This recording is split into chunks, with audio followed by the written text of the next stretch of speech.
มีอำนาจหากขาดธรรมนำดวงจิตความนึกคิดทำผิดง่ายด้วยหลงไหลชั่วครอบงำย้ำใจใฝ่คดโกงจมไม่ลงคงคิดว่าข้าแน่จริงแน่แค่ไหนก็จบได้เชื่อไว้เถิดเจริญเลิศประเสริฐสีมีทุกสิ่งกรรมตามทันวันใดไร้ที่พิงคำอ้างอิงจริงแน่นอนบาปแพ้บุญขอยอหัตถา วันทากราบน้อมต่างดวงดอกซ่อมมาทุบบุปผาตัวคาหม่อนน้อยกราบไหวทูลสาไตรรัตนาสามดวงเก้าเงาไหวเจ้าสังฆะครูบาอาจารย์ตนกองวัดงามสั่งสอนม่อนค่าสั่งสอนม่อนค่าขอนอบน้อมในคุณพระรัตนตรัยอันมีคุณพระพุทธคุณพระธรรมคุณพระสงฆ์ กุลรัตนแก้วเจ้าต่างสามประการอันเป็นสารณะที่พึ่งแก่พุทธศาสนิกชนพุทธบริษัททั้งหลายขอถวายความเคารพมายังครูบาอาจารย์พระเถรานุเถระครูบาสังฆาพระสังฆาธิการพระสงฆ์ทุกรูปทุกตนขอความสุขความเจริญในธรรมขอจงมีแก่สถาญาติโยมสาธุชนพุทธศาสนิกชนทุกผู้ทุกท่าน เจริญพรและธรรมะสวัสดีมายังปออุ้ยแม่อุ้ยลุงป้านาอาสถาญาติโยมสาธุชนเด็กละอ่อนเยาวชนนักเรียนนักศึกษาตลอดถึงผู้สนใจในทางธรรมลำดับลำดาโอกาสต่อจากนี้เขาจะได้นำทุกท่านเข้าสู่รายการธรรมะของต่างสถานีวิทยุกระจายเสียงแม่ขจารย์โมเดิร์นเรดิโอ FM 94.50 เมกะเฮิรตซ์ทดลองประกอบกิจการในประเภทกิจการทางธุรกิจ ออกอากาศณอาคารเลขที่ 103 หมู่ที่ 6 บ้านสันมนาตำบลแม่เจดีย์อำเภอเวียงป่าเป้า จังหวัดเชียงรายเข้าสู่ในช่วงของรายการธรรมะบันเทิงใจในเวลา 18:10 นาทีจนถึงเวลา 2 ทุ่ม ลิงก์สัญญาณไปยัง 98.75 เมกะเฮิรตซ์วัดห้วยตองซักเรดิโออำเภอจอมทองจังหวัดเชียงใหม่และในเครือข่ายคลื่นสีขาวเพื่อชาวประชา ตอนเย็นวันนี้จัดรายการโดยตนตัวอาตมาภาพพระครูประหลัดนัทพงศ์ทิตอุทัสิริเจ้าอาวาสวัดดอนจันทร์จะได้มาแสดงพระธรรมเทศนาในช่วงตอนเย็นให้กับสภาญาติโยมป้าอุ้ยแม่อุ้ยลุงป้านาอาญาติโยมสาธุชนทุกท่านในช่วงยามแรงทุกๆวันจันทร์และวันอังคารเมื่อวันนี้ติดภารกิจก็บ่สามารถจัดรายการได้ก็จึงงดรายการ1 วันที่ผ่านมา แล้วก็วันนี้วันอังคารก็เข้าสู่ในช่วงของรายการธรรมะบันเทิงใจช่วงการแสดงพระธรรมเทศนาพื้นเมืองวันนี้ก็อยู่กันในทำเรื่องของกรรมกะดำผูกที่ห้าเป็นผูกสุดท้ายผูกตอนจบเนอะญาติโยม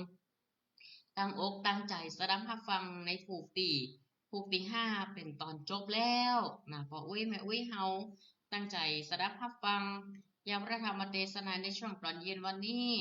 ก็จะได้ข้อคิดคติธรรมซึ่งพระธรรมเทศนากรรมกาดามีด้วยกันอยู่5 ผูกก่อนอื่นนั้นก็ฝากประชาสัมพันธ์บอกบุญมายังสถานญาติโยมบอกงานบุญงานกุศลเกี่ยวกับวัดวาอารามในเขตพื้นที่อำเภอเวียงป่าเป้าในวันที่2 เมษายนเชิญชวนร่วมงานปล่อยหลวงวัดสันนเขตตำบลเวียงกาหลงอำเภอเวียงป่าเป้าจังหวัดเชียงรายและในวันที่9 ถึง 11 เมษายน ก็ขอเชิญชวนญาติโยมสาธุชนทุกท่านร่วมงานปล่อยหลวงวัดสันปูทองก็คือวัดของท่านอาจารย์พระอธิการจำนันสุธีโลหรือครูบา40,000ซึ่งวันนี้ท่านอาจารย์เปิ่นทิดธุระตัวเองแล้วก็บอกสบายโดยแจ้งในกลุ่มพระนักจัดรายการว่าทัดจากรายการนี้ครูบาเปิ่นจะขอพักจัดรายการก่อนในช่วงตอนเย็นวันนี้ก็จะ ให้ตังโดยรอเข้าแตนเนาะในช่วงตอนเย็นวันนี้ก็แล้วก็ได้ฝากบอกบุญมากับสถาญาติโยมเฮาท่านทั้งหลายที่ได้ติดตามรับฟังรายการธรรมะในช่วงตอนเย็นแล้วก็ทุกๆวันครูบาเปิ่นเจิญร่วมงานปล่อยหลวงตั้งแต่วันที่9 ถึง 11 เมษายนวันที่9นั่นก็เป็นสถาวัดสันปูทองหรือบ้านปูทองเปิ่นก็จะแห่ขวดตาลเข้าถวายและวันที่10 เมษายนก็เป็นขวดตาลหัววัดหัววาต่างๆ128 กว่าหัววัด นำขวดตาลเข้าถวายในกลางวันมีซอโดยให้ชม2 คู่ด้วยกันเนอะสถาญาติโยมไผ่หุ่มซอไผ่เป็นFC คนใดเกี่ยงซอคนไหนหรือจะไปร่วมฟังซอทุกคณะทุกอย่างนี้ปรีเป็นได้นำมาแสดงแล้วก็ มาซอฮือศรัทธาในวันที่10 เมษาบอกบุญกันด้วยเนอะเอิ้นประชาสัมพันธ์กันแม่วันมีซอ2กู้แม่คืนลำวงยกยุกอีกว่ะแล้วก็วันที่11 เมษาตอนเช้ามีพิธีบวงสรวงเทพเทพารักษ์และก็ยกพระพุทธรูปพร้อมกับยกฉัตรขึ้นประดิษฐานบนซุ้มประตูโขงครูบาเพิ่นปล่อยหลวงซุ้มประตูโขงและก็กำแพงตัวเองก็บอกบุญกับศรัทธาญาติโยมมาณโอกาสนี้ โดยท่านอธิการจำนันสุธีโลครูบา40,000เจ้าวาดวัดสันปูทองได้แจ้งประชาสัมพันธ์บอกบุญมายังศรัทธาญาติโยมสาธุชนเฮาทุกท่านที่ได้ติดตามรับฟังณขณะนี้ประชาสัมพันธ์บอกกันโดยเนาะสำหรับในช่วงนี้อาตมาภาพก็จะได้แสดงพระธรรมเทศนาพื้นเมืองเรื่องกรรมกาดำเพราะพระธรรมเทศนาผูกนี้เรื่องนี้มีเนื้อหาตียาวศรัทธาญาติโยมถ้ายาวในที่นี้มีการพรรณนาตัวเองแล้วก็ข้อคิดคติธรรมลำดับลำดาของธรรมบอกเสียงวันนี้เย็นนี้ก็แหบแห้งไปหน่อยก็เนื่องด้วยอากาศมันเปลี่ยนไปเนาะมันร้อนล้ำไปเสียงก็แหบแห้งเป็นธรรมดาก็ผิดพลาดจะได้ก็ต้องขอสุมาภัยกับญาติโยมสาธุชนเฮาผู้คนโดยหากว่าแสดงพระธรรมเทศนาในช่วงแรกบัดจบจะได้ก็จะไปต่อกันในช่วงที่2ต่อไปเนาะสำหรับวัดดอนจันทร์เฮาก็จัดรายการอยู่ที่วัดนี้อาตมาภาพก็ประชาสัมพันธ์หลายๆอย่างบอกว่าจะเป็นงานวัดงานว่าก็จะได้นำศรัทธาญาติโยมเฮาได้ฟังธรรมกรรมกะดำผูกที่ผูกที่ที่จะมาแต่เพื่อศรัทธาเป็นผูกตอนจบเนาะตอนจบของวันนี้แต่ละหากว่าท่านใดติดใจสงสัยหยังในช่องที่2ของโทรศัพท์อู้จากกันได้ที่ในเบอร์โทรศัพท์0963458026ในรายการธรรมะบันเทิงใจในช่วงนี้ก็ใกล้จะสิ้นเดือนแล้วเนาะมีนาย่างสู่เมษาอากาศก็จะเริ่มร้อนบางที่บางแห่งก็เตรียมงานเตรียมการกันที่จะจัดประเพณีสงกรานต์ในปีนี้โดยประเพณีปีใหม่เมืองเฮาปีนี้ก็ก็จะได้ถ้าว่างก็จะได้มานำมาอ่านเกี่ยวกับหนังสือปีใหม่ว่านางสงกรานต์เป็นจะได้บุญสังขารเป็นจะได้แต่บ้านเฮานี่ความสำคัญของเขาจะเน้นไปที่บุญสังขารเนาะที่เขาจะทำนายตายทักนี่นะจะให้ความสำคัญเป็นพิเศษเพราะว่าบุญสังขารเพิ่นขี้อย่างมากมันจะเป็นอย่างใดฟ้าห้องตั้งแต่เดือน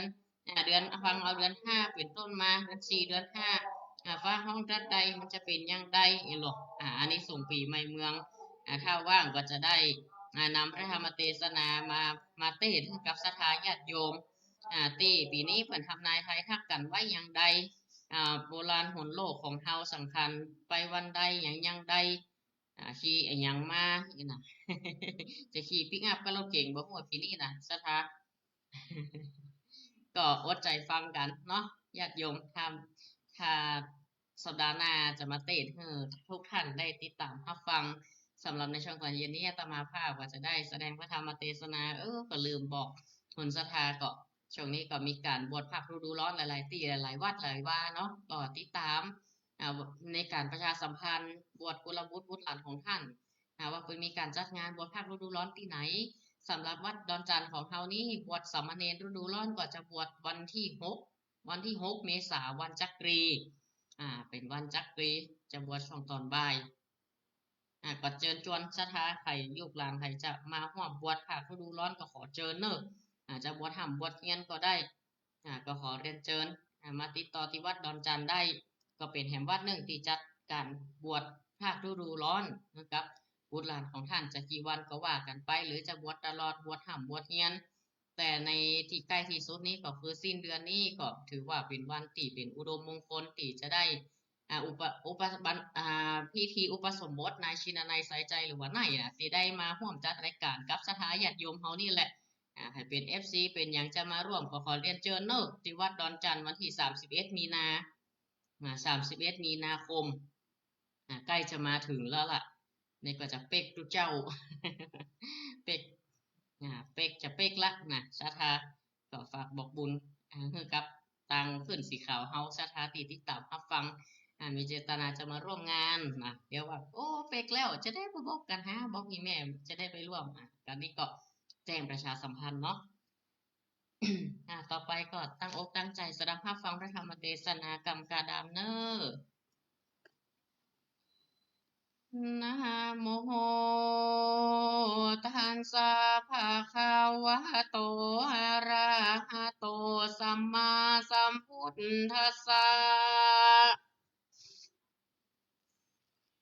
ตาโตโพธิสัตโตปัสสะทังนิสิทิตัวติสหาทาวดุราสาปุริสัตทั้งหลายตั้งหิ่งใจมวลหมู่กันอยู่ยังหงธรรมจงกระทำใจเฮือมันอย่าเกิดดันตั้งใดอดแปลงใจติดต่อดิ่งโลลอดโดยธรรม อย่าจากกรรมน้อยใหญ่สูบสาดใส่คนใดอย่าตาไหลและคืออย่าพอเยอะไปมาดังกายาเตียงอย่ามานางเงียงยิงเสาอดบานเตาปวดเมื่อยเน็ดสิ่งหน่อยสันหลังฟังยังกำกาดำผูกปลายเป็นนิยายเก่ากี้บัดนี้จากที่เราต่อถึงยังนอทศพลอยู่เวชยุนภาษาสมีเทวราชเป็นปาริวารอยู่กับสองลงพรานปีน้องมีพร้อมหน้าห้องหลวงลายนั่งเรียงยายอยู่วาดแวดเจ้าบาทบุญมีกันว่าเสียงวิปากกรรมตนแล้วพระนอกแก้วผู้ที่ยานก็แก่เสือทิพคานอันดำนั้นออกอ่านห่มปอกกายาดำดังกาแก่ออกเหมือนดังปอกโดยวัฏากลางกันนาหมู่มากแล้วเสด็จพระบินสารมีรูปงามวงอาจเลื่อมมากแสนคำ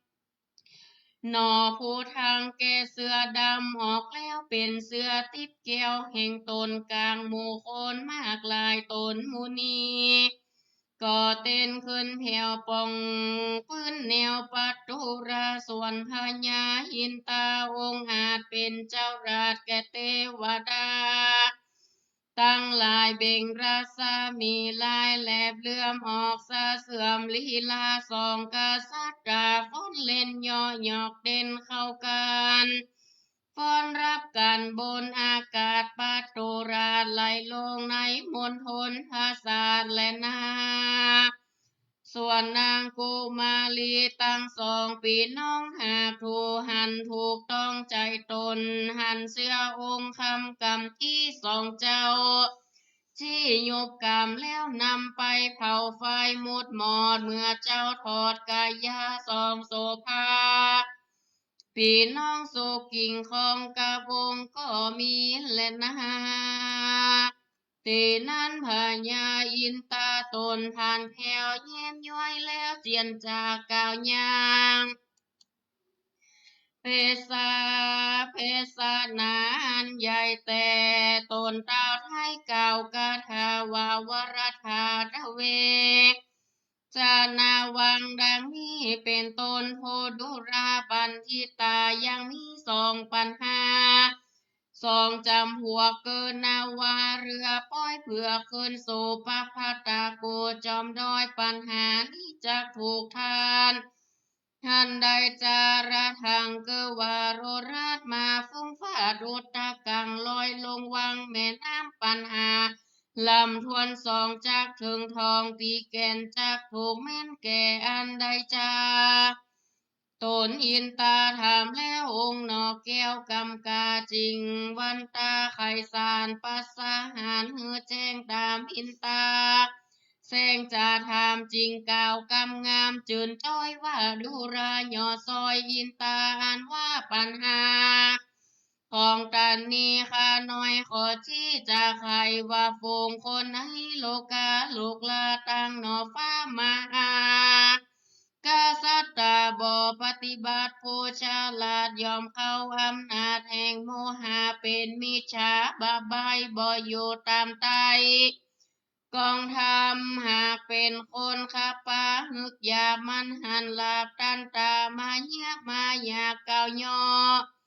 ใจเกียรติพอโคธามีมายาองค์อาจดูแคว้นนักปราชญ์บอดตือแป้งเตียวตาแสงเมืองลมปาตัวจุมหัวหายการดับตายไปเกิดในนรกเดือดเป็นแดนเกิดตกแดนบ่เมียนเป็นหลักเหลี่ยมบ่ไม้สัตว์ตั้งหลายเกิดลมฟ้าอวดตัวกาดีงามโมหกรรมนิ่งนีบบ่พ้นฝีกองชิบหายหากำหายบ่ได้บ่มาไกลบัณฑิตามีมันนาไต่คอนเหือตกห้อนเววนในโลเกโลกวงใจไฟอ้างคนปาลาเสวนาคำเจ้าโป่งคนเฮาบ่ยำแยงเอาตัวแปงดังแก้วยำลงแล้วหมู่ขีนาบ่ยำแยงยาฝูงผาดคนไร้รานาเวจีเป็นบาทวิธีบ่อป้นจ่าเพียบคนตั้งหลายระทางย้ายลงโซแม่น้ำลูลงถอยจะเป็นถอยเพียบไว้ประการได้หลายอันลูกเสนาพันอามาตย์ลูกนักพาเศรษฐีโรบงามดีบุญแต่งหายามายาอวดโอตบมือโซว่ากูดีเนี่ยตบปีโหห้องเนี่ยเยินยองเงาวันคนเติบดันใบบาปเต่าหันลาปัจจุบันบาปมาตันจองไว้ตอดตกใจอาบายว่ากำลายอวดอูเหียมาหมูมายาพลางพ้องนั้นนาโยอาวัดกับนักผาดคนทำบ่อเย่งยามสักหยาดดูแควนญาติเตียนบาปมาเวียนมักใดลาตนโพสารายเอาตนไปสู่บาปสมณจาตโมสรุมไปสมาคมคนนอกเป็ดแล้วกำเหตุขึ้นเงินเหือจิตเพื่อนบอดเตียงกระทำเบียงเวลาลับการปัปปชาถือบวชอยู่ภายนอกลวดเสียสีราจารสดีปล่อยลงสู่วังและนาอุปมาเตรียมแตกว่าโทนั้นแทกสันได้อุปมาดังอันบ่อยาจาและนาตาตา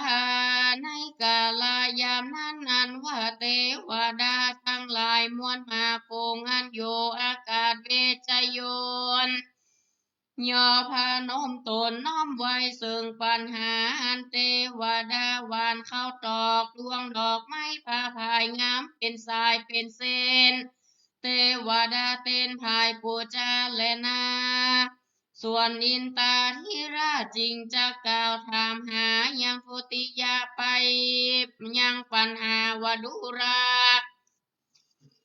เจ้าฟ้าโพธิญาณติวานาวาคารแล่นไปด้วยดังเรือป้อยจากได้ขอตันให้เตสนา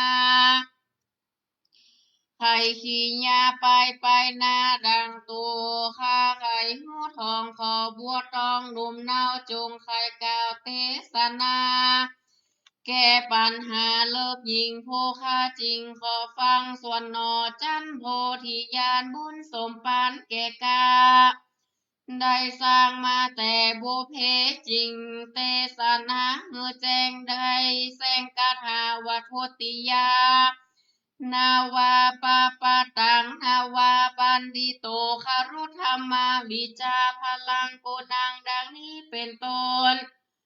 ดูราธานินตาอันว่านาวาเรือเลื่อนเคินปอปาดเปิ้นไปโดยตามเรียวแนวรอยนักผาดนอโพฉลาดคุณธรรมพระลงธรรมปัญญายานกาแก่ยามตุกแวถึงตัวน้ำท่วมหัวลอยลองตายคอยเว้นวางได้ตามฟองอุปมามีสันใด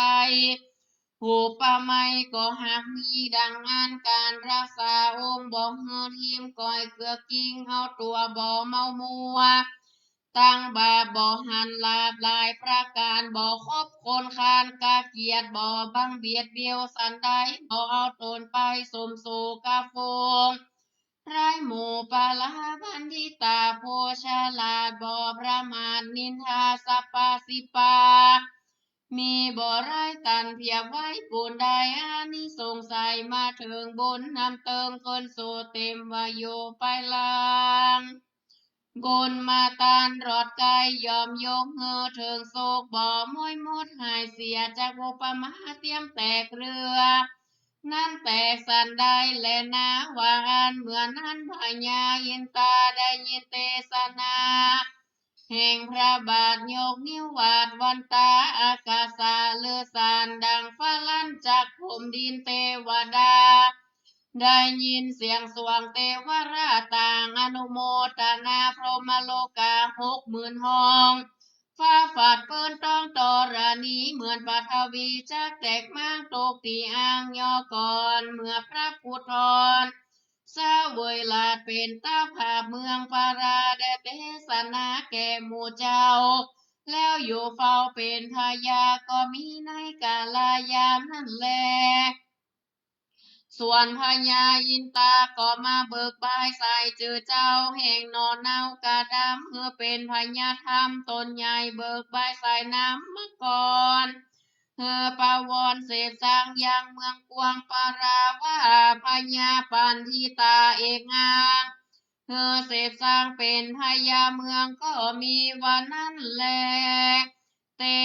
มหาสตังอาโปชิตวานวะโปงโมเตวดากันจัดวิวาหา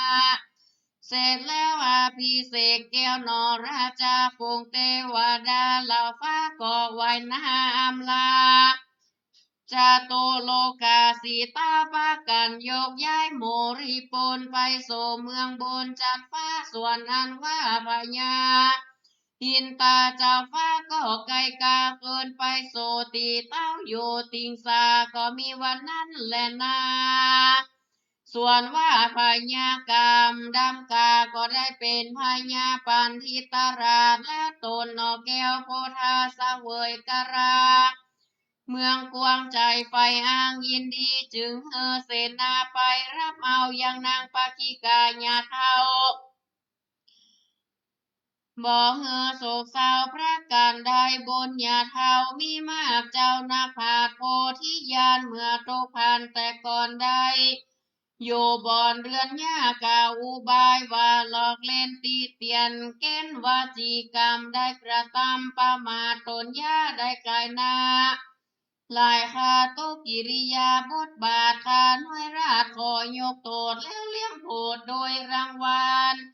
ย่าบอกเคยหันมาแต่ก่อนเขียวป้อหลอนผมขาวได้30เขาบนหญ้าเทาเกิดตันตานางพักขิกาหญ้าเทาสักเสริญกุลเจ้าหนอโพธิญาณหนอพระองค์คานตนฉลาดเชื่อนักขาดปัญญา อาภิวันตาน้อมไหวราซาไซเหมือนลานบ่เฮือผ่านโศกเศร้าอย่าเท่ามีคนแก่ลานวันนั้นแล ส่วนอันว่าพญาพาราณสีทารงปิติดีจมเจิญมากกว่า10,000กว่าแสนจริงเจิญองค์แต่หนอฟ้าแล้วไหวนาปานสหารก่าวประสานไทยราชกลางอามาและเสนาหมู่ราจา101นาตั้งปอกกาเศรษฐีฟง ควรควีเก่าห้ามลักต่อต้านกำลังสอนขนางตั้งโมว่าจงอย่านับโยนับกินตามหาจินนิวาดอย่าได้พระมาทคุณธรรมบันทิตานามตนฉลาดเชื่อนาผาดบุญมียอมหันว่าจีต่อหนากรรมหยาบชาติเตียนบาปาเวียนจากจองมาก็กองตันเตืองบ่อนั้นเหิงหันลากันพระมาทคนทำตนบุญนำหนอพระเจ้าเต็มโศกเศร้าสันใดว่าโลกตีกายไม้ได้ไกลจงมาไว้รีปันเฮอได้หันกำกาดำลูกก็เชื่อจัดหนอโพธทางโกนบ่เสียโซนปังเป่าอินพรหมเหล่าลงมาหันตันตาต่อหน้า เธอลูกลาราชาหนอโพธาผู้บริสุทธิ์คนมนุษย์บาปใบบ่อนับไว้ติเตียนมาปองเวรว่าด่ากรรมอยากจะไร้ว่าบ่ดีโดยวาจีกรรมปากบ่สุภาพหิงสา ปะมาตายังหนอบาปจากหล่อเฮือถึงผ่านสาวยการกองบาปโดยว่ากรรมยาปะมาตาหอรหันตาตนประกอบอยู่โดยชอบบ่หิงสาบ่ปะมาตาแจงดาบ่หอนว่าจักรวีบ่กวนขีซับซอบ่มักต่อกำลาติดต่อไปเทิงเก้ายังคงเงาแห่งเว้นกรรมเหมือนกระดามลูกพ่ออันสุมาสอว่าบ่ดีไปโลนี้บุญมากเตจะพาตัววงวานหันมาปานเป็นดังอีตั้งแต่นี้อย่าได้ปามาตาอนาตรากรรมหยาบจักเป็นบาปตันตาออกมาโนถามว่าบ่ชอบมากแล้วรอบหิงสาปามาตาพูดตามมาพร้อมรามจากวันกรรมอันคอยยวนเป็นบาปหันเจือชาติคนผ่านปานสหารกรรมหยาบและประมาทดูแควนกรรมเว้นแวดย่อกรรมขินคอบอกว่าเก่งบาปโกมเต็งเน่งหนีบมาพัดทีบเจ้าจงจองในแสนของหมื่นหม้อไฟว่าต่อเต่าไปมาปันทิตาผู้ฉลาดแม่นได้เกิดในประเทศตองบ่ได้ลิงคองโดยราคาเป็นได้นาก่อยานบ่หอนข้านตั้งศีลรักษาอินทรีย์เตียงมันบ่ฝาดฟันด้วยหิงสาอุปมาสันเตรียมแตกจันทรัวจันทาสุริยาแผ่เพียแผกสันได้มีหอระทายตั้งเปียงบ่ความเหี่ยงเปปังแม่นป่ามาตังกำดามนุสโลกว่าบ่เหมือนกันที่เตียนควันได้ยอกำขินข้อต่อตนบุญตันมีคนแก่โลกรังสีโสด200,000ตัวปะพาตาแดงเรื่องโรงแม่นเมยหมอกกลมแสงสายยังบ่หายดังเก่ารัศมียังมีบ่คมขี้เกียจย่อยังบ่เต่าขึ้นมายังบ่นาติด8รัศมีแห่งแดนมีลายบ่เฮยหายจมเจิญยังการคงทั่วโลกาโพปามาดังนักผาดโพฉลาดโพธิญาณหันมาปานดังนอนนาวตั้งแต่เศร้าเหมือนกามบ้านนี้นะนอนนักผาดมีรูปสะอาดเหมือนอินโป่งเตปินอยู่ฟ้ายังไหวนามาเป็นปาริวานหันมาปานดังอีเฮากะจี้จงฟังหวานวันนั้นแลตามหาทางปากกาเซนโตสถานสถานว่าพระพุทธเจ้าโกนตัวเต้าว่านั้นตาจะขายอาถานิยายเก่าติดไต่เต้ากาถาติดกันมาบอกขาดตามหอกนิบาตกาถาใครตามวจนาพุทธบาทอนุญาตโปรดฟงสัตว์เพื่อได้คัดมาขับแก้วเรื่องรามแล้วนะว่ามังจริงใครยังบาทคาถาวาตตาโพธิสัตโตสหัสสะราชาธรรมินรตังกาเรนตังมหายาสังดังนี้เป็นเก้าพระเจ้าว่าพีคาเวดุราพีโคตั้งหลายตนทารงศีลใสสารโรตังหาริยโคตอรหันตาส่วนว่าโพธิสัตว์เจ้าตนพาเสดบุญเจ้าเกิดตันตานอพุทธาตนยศหญิงเจ้าจอมิ่งเรือชามีกัญญา2 ปีน้องมานั่งหอมเพื่อแฟนตั้ง2นางแยงรูปเจ้าคดตัวเขาไล่หารักราชาตนฉลาดปันทิตาเชื้อจัดเชื้อราชา2 ธิดาหนุ่มน้อยจากกรรมอ่อนอ้อยวนหูเป็นดีอินดูกำปากแผ่วสราบหัวใจสนุกในภาษาทยามน้อยนาดเพื่อแฝง2 ปึงแปงควนพอแสนตุกตองห่อเฮยหายดังปริยายกล่าวแล้วปางนอกแก้วสะเวยเป็นราชาฟงเสนามวลโมนังสะโสยังยายยอมือถวายใส่เก้าพรามผู้เท่าเก่าก่อนเมืองดูรุ่งเรืองโดยอำมาตย์พร้อมทุกภาควันตา ว่าโยอย่าพระเป็นเจ้าบนหมากเท้าตัวพิมานปัญจยัวยานมีบ่อน้อยลายที่ถ้อยทมทองเตือนเป็นฟองแตกเด่นมาชาเล่นเนืองนองแม่น้ำตีฟองเฟือดฟาดเลือเลิกเรือขนาดสวา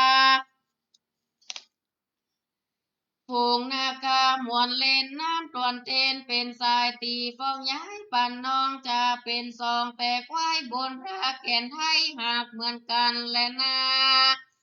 ส่วนเต้าพญาและอามาน้อมการานันจุลีว่าขอบุญมีเจ้าจ้างเป็นตีอ้าง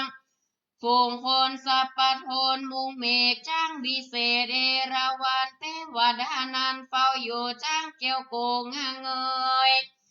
ดูภายเผยองค์อาจปุริราชเจ้าสันได้แม่นเครื่องใจไปนาโตมอนคาอาสาตามราชานาคาเอกราชคุณธรรมวานวันนั้นแลตาโพธิสัตว์โตส่วนอันว่าพระปรมาโพธิสัตว์เจ้าจอมเจิงเงาแห่งราชาการเสวยนาคราสืบเชื้อเป็นนอเนื้อเมืองพาราณสีเจ้าก็กล่าวกำดีสอนไพรน้อยตั้งฝูงร้อยเอ็ดเต้าโมเสนาตั้งราชาและมาเธอตั้งอยู่ในทศราชกองธรรมปัญจศีลาตานังอย่าขาดมันแสงสวัสดิ์ภาวนาฝูงพญาร้อยเอ็ดเต้าเขาเจินเย้าเจยบานยอประนมตั้งกิ้วไวโนมนิ้วและวันตาแล้วอำลา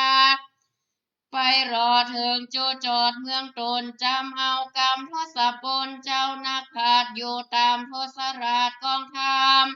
ก็หากมีในกาลวันนั้นแลนะตาโตปะทายาทานนั้นไปนาเจ้าฟ้าพญาเมือง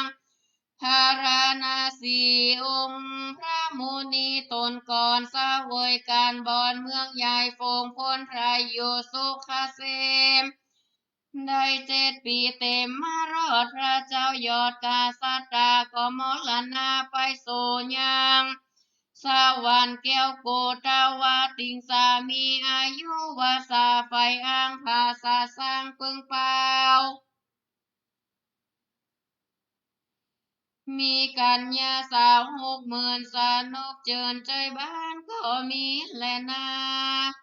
ราชาปีส่วนอันว่าพญาปันทิตาเอการาชาเจ้าก็เลิกขับเก่าทรงสการแห่งองค์คารปอเจ้าจอมเจิงเงาพาราณสีกับราชาเทวีแม่เท่าพระนอนเอาก็เฮือทรงสาการดาเครื่องปริคารตั้งตอดยาหลังน้ำรอดถึงหาก็มีแลเอวังราชาส่วนพญาปันทิตาตนฉลาดกับนางแก้วล้านมันดาก็เอาเสนามวลมากรีปนหากหลวงลายแสนโกดปลายมวลมากสาเด็จรากเมืองพาลาสาเด็จไกกาไปสู่ยังเมืองเกียวโกพระมาทาตรัฐาจิงกงทับกาตั้งอยู่ไปนอกขอกหัวเวียงเสนาเรียงม้วนมากหัวขอกดาบลามลายย่อยองไปยันยองไว้กาพร้อมหลวงลายตั้งทับยายสาผาดดูว่าวาดเปิงเป้าก็มีแลนาส่วนว่าราชาองค์ข้าเจ้าโยตรวจเต้าหรือจาก็ส่งข่าวสารไปหายังราชาปิตาตนเป้าว่าลูกน้อยนอกำดำกากับมันดาต้นแม่สาวยรักแต่เมืองพาราณสีบัดนี้ใครมาหันหน้าป้อจริงใครใช้ต่อใครตราว่าขออาราธนาฮาโนอยากข้าน้อยบาทจากเข้าเมืองขอบุญเรืองฮานุญาตเฮอลูกน้อยนากำดำกาได้เข้ามาแดดเกอวาน เมื่อนั้นเสนาบวกใจก็รีบนำไปไว้สานุบวันตานอราชาไข่ขี้ยาดังกล่าวซึ่งการเต้าห่อคำหันแลตีนั้นการาเสนาภูปาลาใจบาปกับสิ่งกราชมาหิสีฟังกรรมอามาตย์มนทีมากล่าวอกร้อนเผาใจเข้าบาปปะเมาจุงซอนบ่หยุดย่อนอิงสาจริงสอพญาเฮือเกียรติว่าข้าเสกจากมาเบียดแก่ราชาแล้วเอาเสนาพวกข้าฝูงหยาบจ้าทารนฝูงหมู่คนบ่ลางขอเจ้าจ้างจงท่าทองผู้ข้าปองบังเบียดพระญาจริงเกียรติโกธาจริงจัดเสนามวลมากองหาเขาตีนนทาเพรีดังระเรินเสนาเตือนน้องมาเต็มราธาเมืองกวางหวกดำหางหาวหานหอกยายานดาบกาสินาดคาดายิงเผาลูกจริงมีมาของขังอาเจียนจานกินน้ำมันหานางปองเฮาเส้นตอกเวียนดูใหญ่กำโฟว่าคำเลือดออกผ้าปันปอกหัวแดงมีเป็กตาแสงเต็มพายาอวดว่าเป็นยันยิงพวกกันโนและสิงหนาดเอาขาดกายาออกเพียงปาลาไปซะโสร้องว่าลูโลเวยเวยลาฝูงหมูพาลากับดาเต้นพาเป็นสายหมอกยิงใหญ่ซับออกลูกปิกปอกขึ้นมาร้องลาปืนบอกนี่มันสับปาลีปอกขึ้นมาฝูงเสนาเตือนพันด้วยเพื่อเตจาบนพระนาคามตนพระเสดหมู่คันทาเลิศอยู่รักษาฝูงเสนาแห่งเจ้าบ่เฮือเศร้าสิ่งกันโจกพอเสนามานเมืองใหญ่พองแบกดาบใส่ยองแดงแล้วว่าแตงสู่อย่าจ้าหัวหน้าแลนไปไวออกเวียงไปฟังเป้าออกดาบเงาหลังลามโจดกันไปอืดหมอกนักเจอแต่ลายหามไปยายตอดไว้ดินเฝ้าใส่สนวนยิ่งมากหินควรก็แลนคันหาเกี้ยวแก่นตัวดีเป็นมนทีเต้าลาดดินที่ปาดปืนไปปล่อยแลนปีกไปหาข่าวว่าซะจานแต่และเจ้าคาลูกปีบาปล่อยขึ้นมาแลส่วนปาลากาเสนาผู้บาขึ้นขี่จ้างราชตัวหานขับคนพานไล่ออกแผ่วไปนอกป่าโตเวียงเก่าเป็นเสียงวัดน้ำแล้วลงจ้างแล่นตามดินไปถึงพระนเรศโพธิราชกองตาพอพระบาทคุณทำวิบากกรรมมารอดแผ่นดินแตกเหือรอดลงไปตกไปในหม้อใหญ่โป่งคนไร้เสนาเข้าแลนมาโดยพอกุมนารอพอคอยดูหันเป็นหูเลิกยิงหมูเขาจริงเก่าจาวามหาเสนาผู้เก้าโบกบนเข้าไปโรดินโดยสัตรสินมีมากควรเราที่หากไปตามหายังเสนาผู้ใหญ่ร้อยว่าจากโบออกได้โดยปานเข้าจากกันกล่าวและเต้นสาแววเลื่อนลงตกลงโผงหม้อใหญ่เปลวฟันไฟลายมืดบดบนฝูงจมคนแขวดรู้ว่าเขาวัดโวเขาปาลามือไว้ซาพญาพรหมมาทราชก็มีวันนั้นแหละนาส่วนนางสิงคีลาก็โตมานาพูดลูกได้ยินถอยตกเจ็บใจจริงเล่นไปลงสู่มหาปฐวีอดอยู่บ่ได้ก็อย่าจองไว้เอาลงตกเปลวไฟวงเวทเกี่ยวหลอดลงหลอดเลี้ยวอาเวจีก็มีวันนั้นแลตามมาทางปังกาเซนโตสาธาสาปัญญูพระพุทธเจ้าตนเป็นปิ่นเกล้าตีโลกาพระจิงเทสนาปะละโกอาเวจี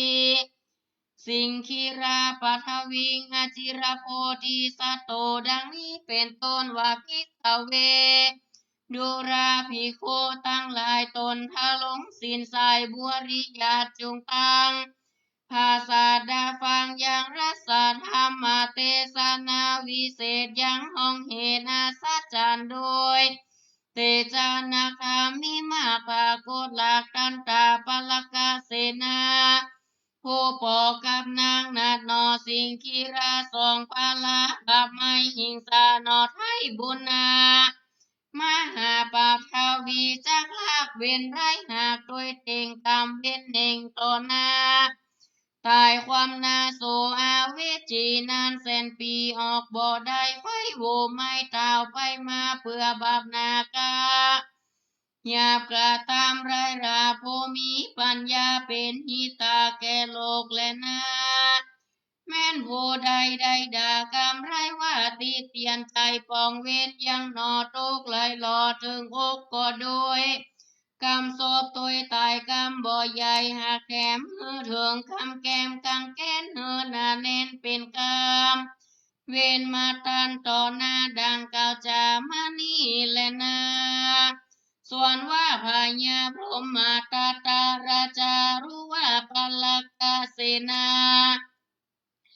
กาบสิงคีรานาน้องตกลงสู่แผ่นดินแล้วพระผ่านแผ่วก็สวงเย้าใจดีจิงจัดมนทีสีหมูออกมาสู่ปันทิตาตนโลกตันถอยถูกกะทาวดุราลูกฮักเก็บปออย่าตันถอยต่อกำลังห่างส่วนกูพ่อจากใดขอราตนายังเจ้าไปนางเก้าเป็นพญาเสวยราชาเชื้อชาติเป็นเจ้าราชแต้นป่อไปแดเตอตั้งสู่ตัวส่วนมหาโพธิสัตว์เจ้าจริงระเมากำเต้าป่อพญาแล้วใกล้กาเมื่อสู่เมืองเกี่ยวโกพรหมาลัทธาส่วนราชาตั้งสามเต้าจะเหยียบเย้าปิญาเสื่องกันไปมาวันนั้นแลนาตาตาในกาลายามนางจันตารายุดยิงก็บ่รับราชานิมนต์ส่วนพญาตนใหญ่ป้าปนไทยราชนาตนเป็นพญาจากกรรมหวานอ่อนอ้อยโดยกรรมละห้อยต่อเทวีวาดุราเทวีเฮยเจ้าพี่อ่านตัวเฮานี่พิษควรพอองค์วันนางแม่อดโตดแก่ราชาขอราตนาไปเสวยเมืองดังเก่านางจึงเกิดเล่าไปลางเมื่อสองเรารายังหนุ่มน้อยจากกำอ่อนอ้อยสีเนหานายเบงจาราภาษาส่วนนางแก้วลาดก็รับนิมันตาเข้าเมืองปารามิงกวางเป็นเจ้าจ้างปอสองก็มีแลตาตาในกาลาเมื่อโพธิสัตว์เจ้าเสวยเข้าเมืองพระเจ้าเนืองไหลหลังเจ้าก็สั่งสอนธรรมเป็นนิรันดร์ต่อเต้าตนเจ้าเทศนาบอกขาดสอนให้ราชอยู่ในบนพระวิทูลภาเสนันวิเศษมีฤทธิ์ดังองค์อินคงแดนดินปอสนานบนเต้าลันเนืองนองสมบัติกองบ่อไรโหดเสวยโซโซดีลีบ่มีตกขี่สักญาติพงไพรราชเจยจมปางเมื่อพระอุดมหันเทวเสวยราชแล้วกองทำหาฝนยังมีบ่น้อยเป็นที่ถอยหยาดลงมาชลทาตกบ่ขาดตามเดิมรักป่าวินีก็หากมีด้วยพักการมาดังกล่าวมานี่แลนะพระมาทาโตส่วนพระมาทาราชากับนางราชาเทวีเสวยปุรีเอกอ้างเป็นเจ้าจ้างเสวยเมืองเตจะเรื่องมากมายการโจตีตายจากเมืองคนจริงเอาตนเมื่อเกิดจันฟ้าเลิศโตสีตามีราชกัญญาบ่น้อยย้ายหยัดถอย เ เป็นปริวารก็หากมีวันนั้นแหละนาส่วนอันว่าพญาปันธิตาราชาเกิดให้กำดำกาเป็นพญาเอกอางสาเวยเมืองกวางพาราณสีแก้วมิ่งกับแก้วหญิงมเหสีเทวากัญญาดีองค์อาจกับน้อยนาถปิมปากันมรณะกาดก้อยมรณะจุติตายก็พันหายไปเกิดยังจันทร์ฟ้าเกิดตุสิตาสาวติปาในภาษาสองน้อยนาถเพื่อแฝงรวมองค์แปลงจิราชบนจันฟ้าอาโตสีดามีหมู่กัญญาได้10,000นาจ้อยเจิญมาเป็นปาริวารก็มีโดยนัยยาพักการดังกล่าวมานี่แหละนะสำหรับพระธรรมเทศนาเรื่องกรรมกะดำเนอชาทาญาติโยมสาธุชนทั้งหลายลำดับพระธรรมเทศนาก็เกือบจะสุดซ้อยลงแล้วเหลือแหมสัก5 กว่านาที5 นาที10 นาทีพระธรรมเทศนาพรุ่งนี้ก็จะจบลงก็ช่องที่2ก็จะได้สรุปธรรมกับญาติโยมสาธุชนทั้งหลายได้ติดตามรับฟังกันต่อเนาะแต่ถ้าว่าในช่วงนี้เวลาก็หมดลงแล้วติดตามกันใหม่เวลา 19:30 นาทีพักเบรกรายการ30 นาทีต่อจากนี้ไปแล้วก็กลับมาฟังกันใหม่เสียงตนเตดก็แหบแห้งแล้วนะตอนนี้นะสถาก็เพราะว่าทำพรุ่งนี้ยาวขนาดเลยเอาไปต่อกันช่วงที่2แล้วก็สรุปทำสั้นๆอย่างย่นอย่างย่อกับญาติโยมสาธุชนทั้งหลายใครมีข้อคิดคติธรรมหรือว่าติดใจสงสัยในหัวข้อธรรมใดก็ตีอาตมาตอบได้ก็จะตอบแล้วก็บรรยายให้ญาติโยมได้สดับรับฟังกันต่อในช่วงที่2ก็ขอพักเบรกรายการไว้เพียงเท่านี้ก็ขอเจริญพรทุกท่านทุกคนอนุโมทนาติดตามรับฟังก็ขอเจริญลำดับโอกาสต่อจากนี้ก็ขอเจริญพรกับศรัทธาญาติโยมสาธุชนทุกท่านที่ได้ติดตามรับฟังรายการธรรมะบันเทิงใจตั้งแต่ช่วงแรกเป็นต้นมาในช่วงเวลา 18:10 นาทีเข้าสู่ช่วงที่2ของรายการธรรมะบันเทิงใจหลังจากพักเบรกรายการในเวลา19 นาฬิกาจนถึง 19:30 นาทีและจนถึง 2 ทุ่มก็จะได้แสดงพระธรรมเทศนาพื้นเมืองเรื่องกรรมกะดำวันนี้เสนอเป็นตอนจบศรัทธาญาติโยมแล้วก็จะได้สรุปธรรมในช่วงที่2กับศรัทธาทุกท่านติดตามรับฟังในขณะนี้อีกครั้งหนึ่งศรัทธาตั้งใจติดตามรับฟังในช่วงที่2ของพระธรรมเทศนากรรมกะดำเป็นพื้นเมืองกันต่อเนอสาไทยมังธรรมเทศนังอาหาริตัวจัตตกังสมโมตานิสิสาธาสาปัญยุตนเป็นครูพันแถวเมื่อเทศนายังกรรมกะดำแล้วพระตนแก้วก็จุมนุมมายังจัตตกาอันนี้พระเก่าจี้เป็นเทศนากาลเสนาปังกรผู้กระทำไรอ่อนกรรมดำกากับตนมันดาแม่เจ้าเมื่อปัดเข้าสู่ดงนาเอาใส่นาวาแปรหลองห้ามวันนั้นเกิดหากมาได้เทวตัดเถนนาได้ป้องเว้นบาปกามาป้องคาพระสัทธาแผ่นดินนา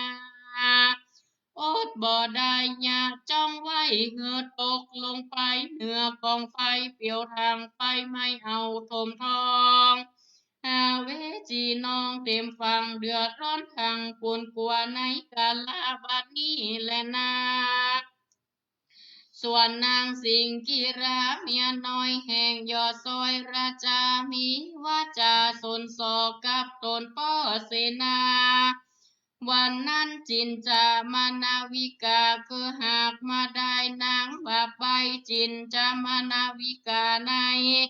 กาลาบาทนี่แลสักโกส่วนอันว่าพระยาอินตาตนเสด็จลงมาโปรดอายกรรมกาดำวันนั้นก็หากมาได้อนุรสทาเถนให้กาลาบาทนี้แล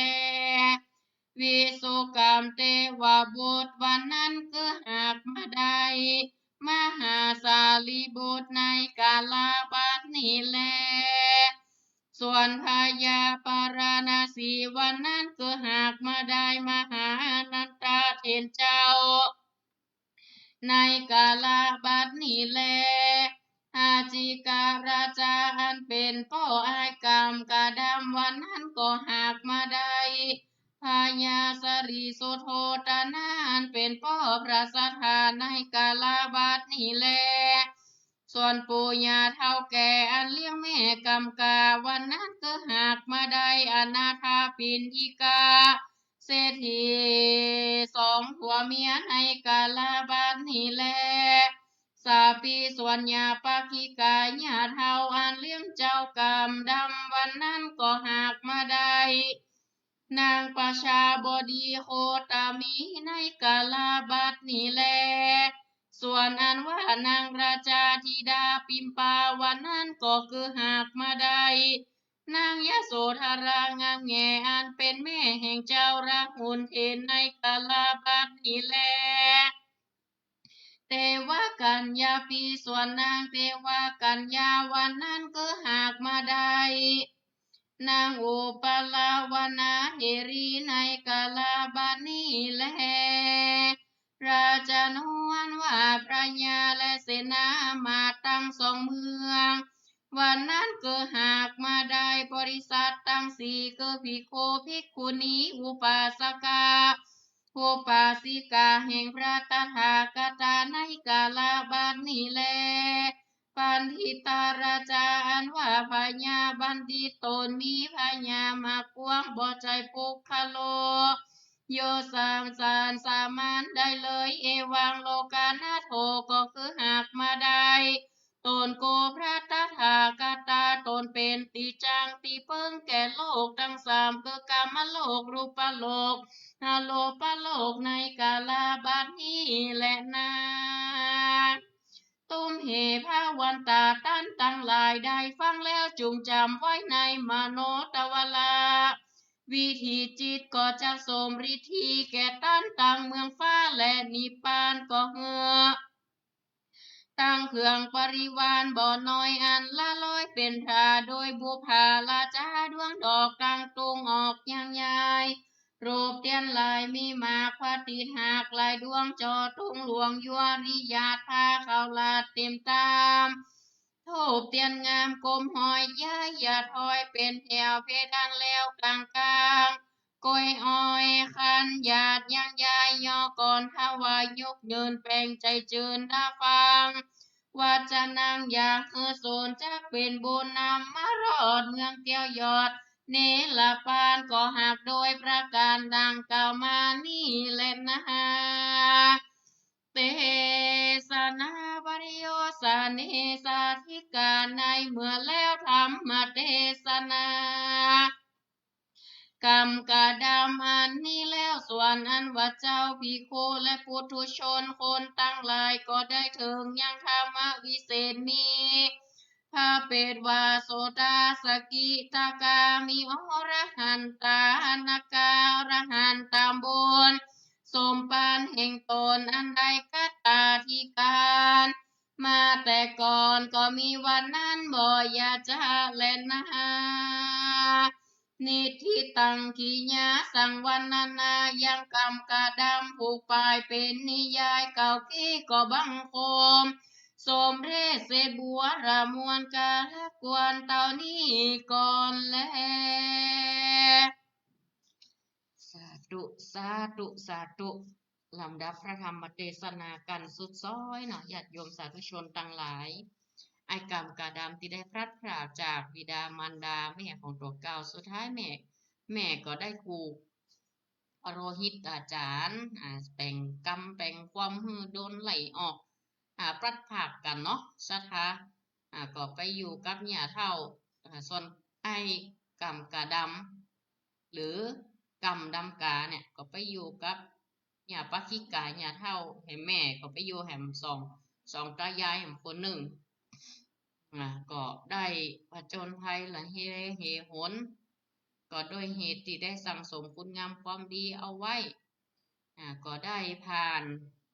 อ้อนผ่านหนาวก็ได้มาเป็นพญาเจ้าเมืองพาราณสี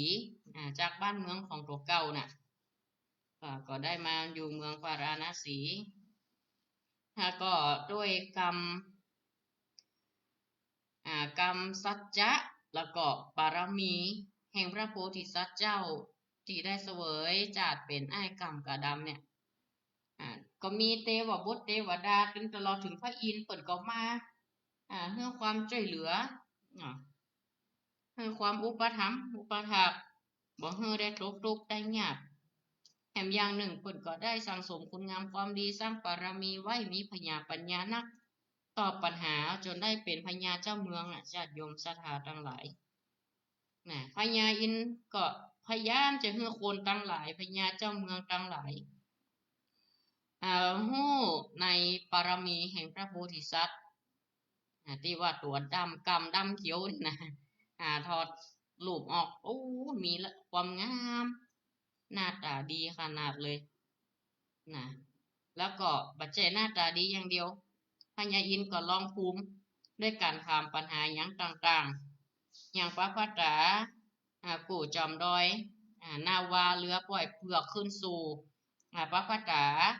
ก็คือมีเรือปล่อยเผือกขึ้นสู่บนดอยปัญหานี่มีจะใดละทางก็คือรถราบเนี่ยมาพุ่งฟาดอุตกังลอยลงแม่น้ำปัญหาสองอย่างเนี่ยถ้าจะแก้อย่างใดพระโพธิสัตว์เจ้าเฮานี่ก็สามารถแก้ปัญหาพระอินทร์พร้อมเทวบุตรเทวดาทั้งหลายที่มาเสด็จลงมาโดยพระอินทร์นั้นเฮือคนหลุมฟ้าเมืองคนได้หันได้ยำเกรงยังปารมีแห่งพระโพธิสัตว์หรือไอ้กรรมดำกาก็ตอบปัญหาได้ว่าโอ้อันว่าเรือจะขึ้นพอกจูบนไปขึ้นไปบนปลายดอยเนี่ยก็คือคนตั้งหลายบอกควรที่จะเข้าอำนาจแห่งความโมหะตัณหาความบาปตั้งหลายคืออยู่ถ้อยตามกองบดีว่าย่อจมเกียรติหรือยกตนข่มท่านบ่ฟังครูบาอาจารย์บ่เคารพยำแยงคนเฒ่าคนแก่บ่ดีเบ่งอวดตัวว่ามีปัญญาบ่ดีอวดตัวบัดนี้ข่มยกตนข่มท่านมันฟังครูบาอาจารย์เปิ่นอบรมเปิ่นสั่งสอนบัณฑิตนักปราชญ์ทั้งหลายเมื่อเข้าไปหาบ่ใจว่าคบคนพาลคนพาลย่อมไปหาผิดหากว่าคบบัณฑิตบัณฑิตย่อมพาไปหาผลหากคบเอาคนพาลมาเป็นบัณฑิตเอาคนพาลมาเป็นสารณะเป็นที่พึ่งแล้วยึดถือที่พึ่งในทางที่ผิดก็บะโป้นบะโป้นอเวจีมหานรกก็เป็นทุกขติอันติจะต้องไปฉะนั้นแล้วคนทั้งหลายควรบ่ประมาทประหารแก่ลาภประหารแก่สิ่งที่จะมีจะได้แก่ตนและตัวฉะนั้นแล้ว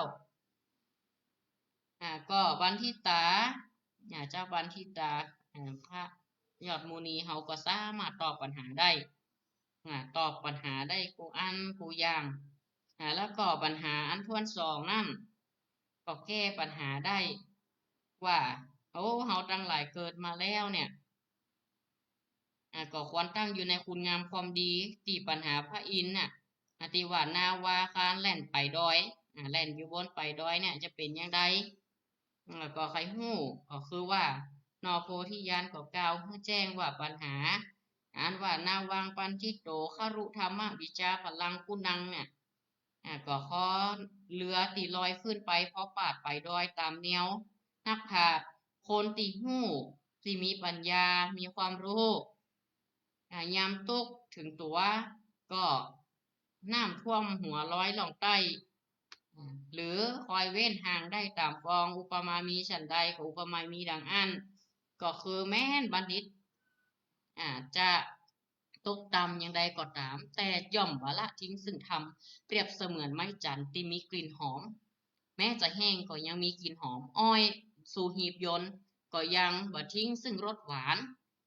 บัณฑิตนักปราชญ์แม้จะตกทุกข์ยากอย่างใดก็ตามก็บ่ทิ้งทำยึดมั่นในคุณงามความดีบ่เอาตัวลดลงไปในทางบาปด้วยความโลภก็ดีความโกรธก็ดีความหลงก็ดี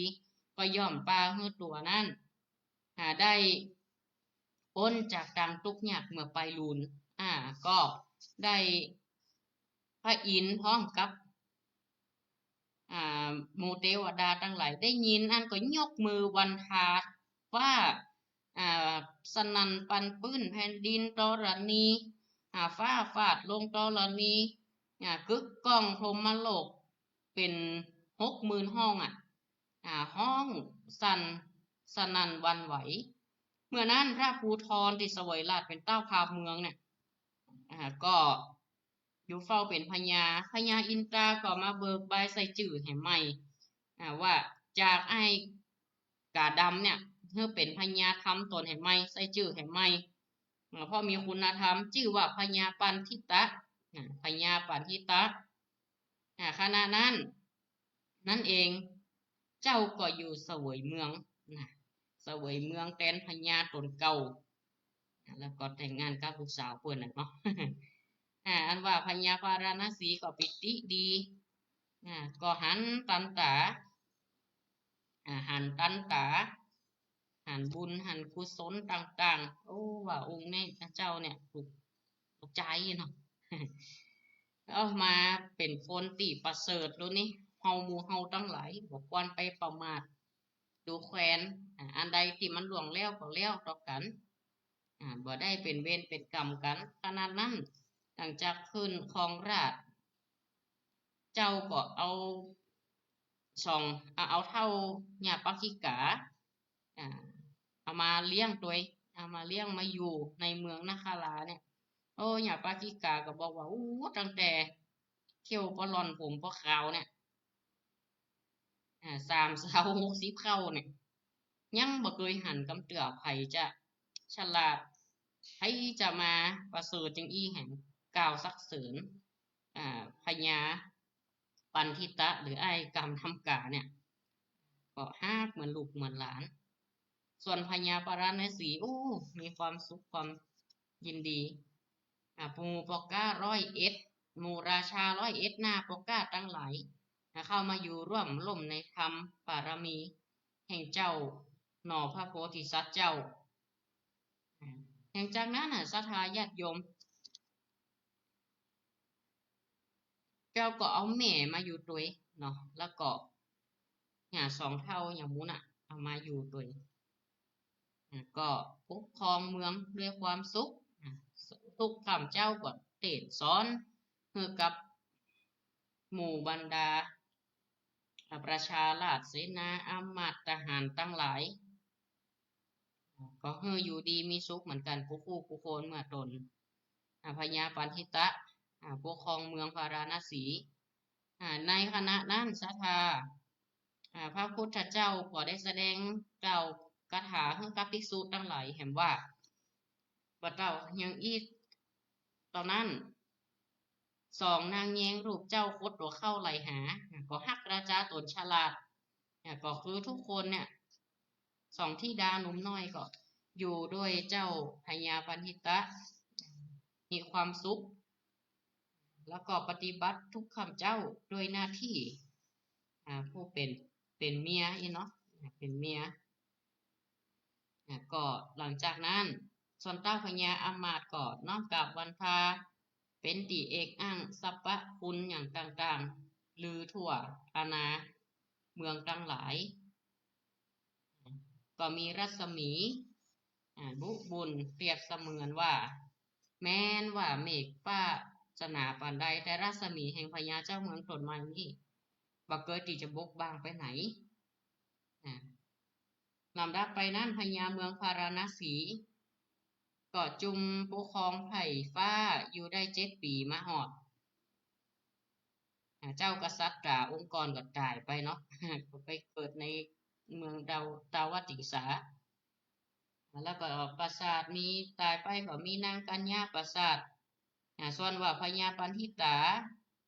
ก็ทำการเลิกทราบทรงสการพ่อแห่งเจ้าแล้วกับนางราชาเทวีแม่เฒ่านอเน่าก็ทรงสการดาเครื่องตานตอดยัดน้ำไปหาอยู่มาแห่มาเมินก็อยากจะไปปิกไปหาอีป่อป่อโตนตีเมืองเกี้ยวกูพรหมทัตรัฐาก็เลยปาพวกปาปาแม่ของเจ้าแล้วก็เมียปะอากันยกทัพไปจอดตีเมืองพรหมทัตรัฐาก็คือเมืองเก้าตีได้พัดผ่าออกมาเพราะในขณะนั้นเองสถาญาติโยม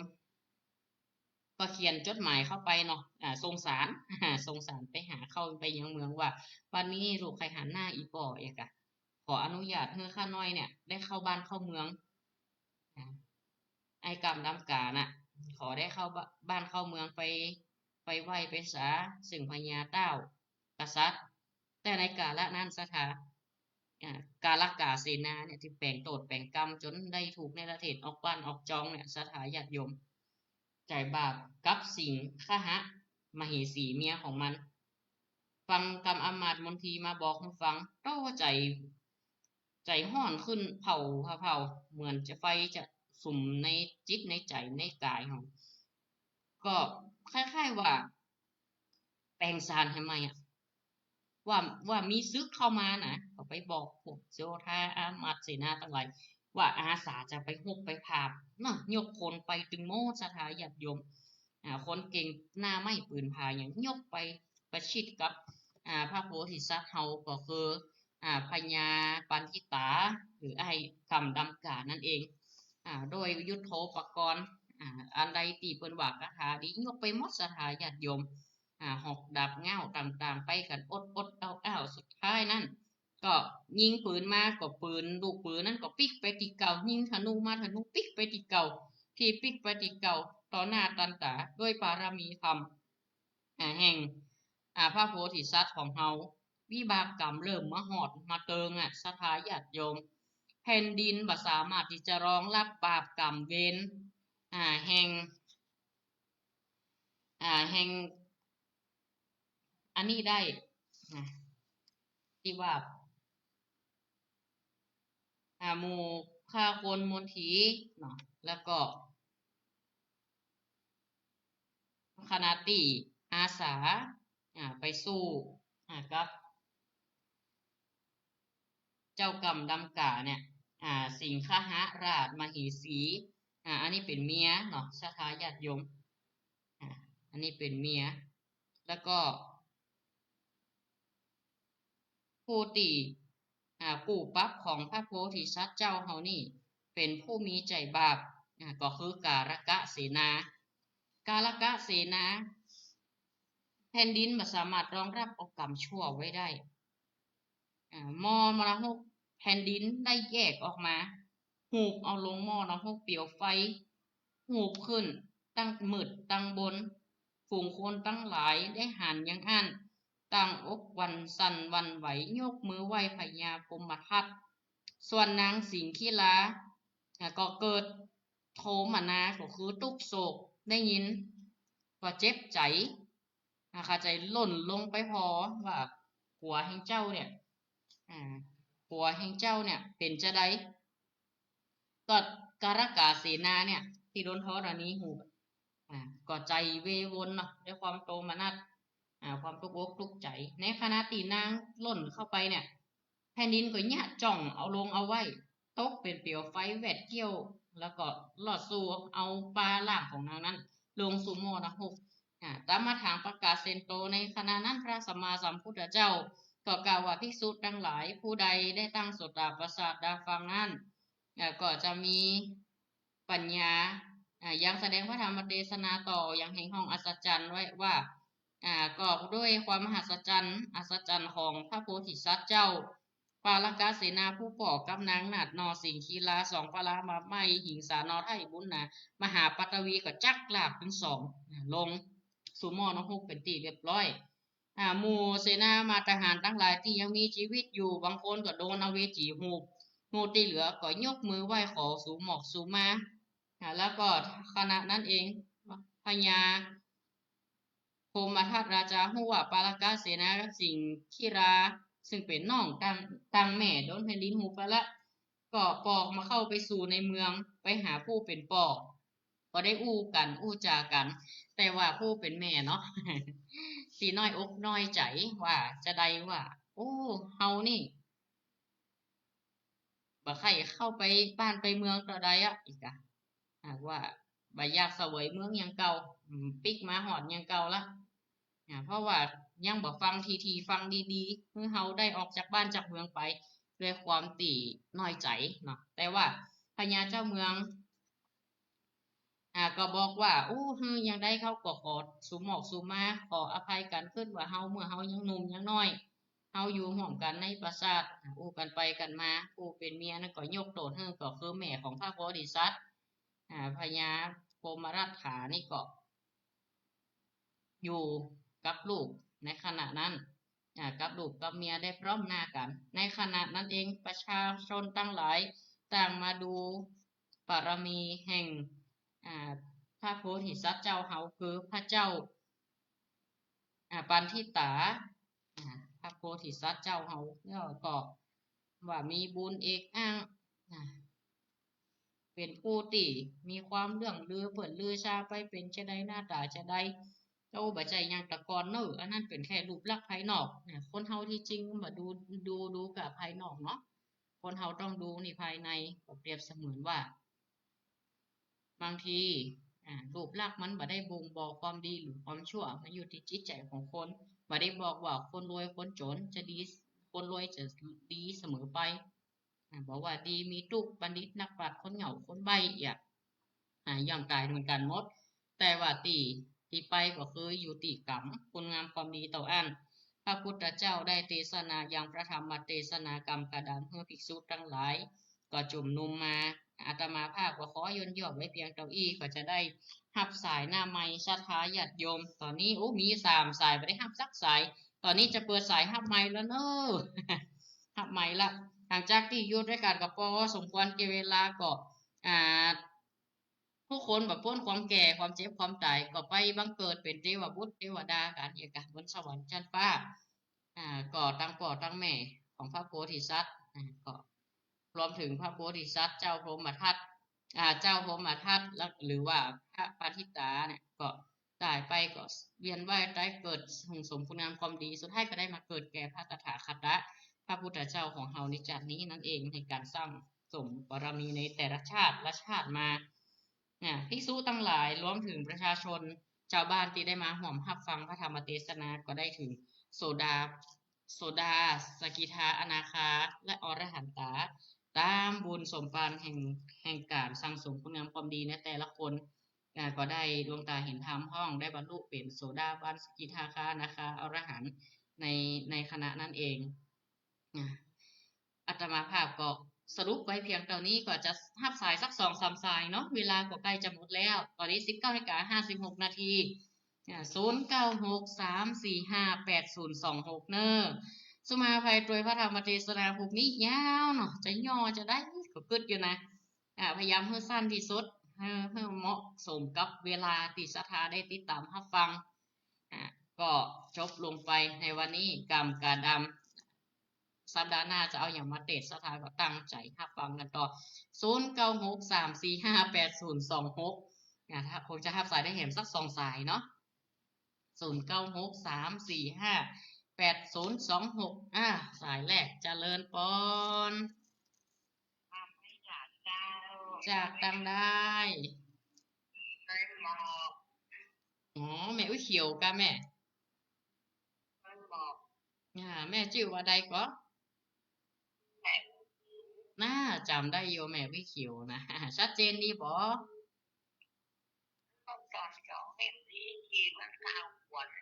อ๋อมีข่าวด้วยกะแม่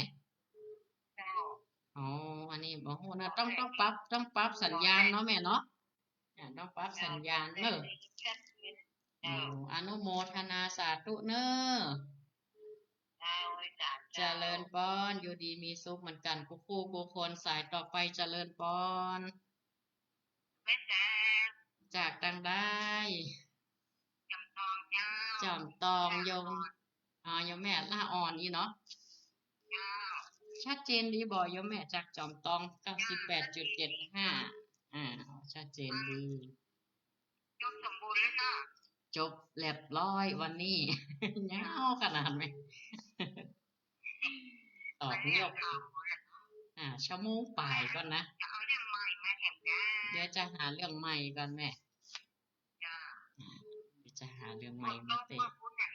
บัดตกเลยแม่ หายไปเหี่ยละ ไหนไปจังเลยผมก็เดี๋ยววันนี้เหรอครับ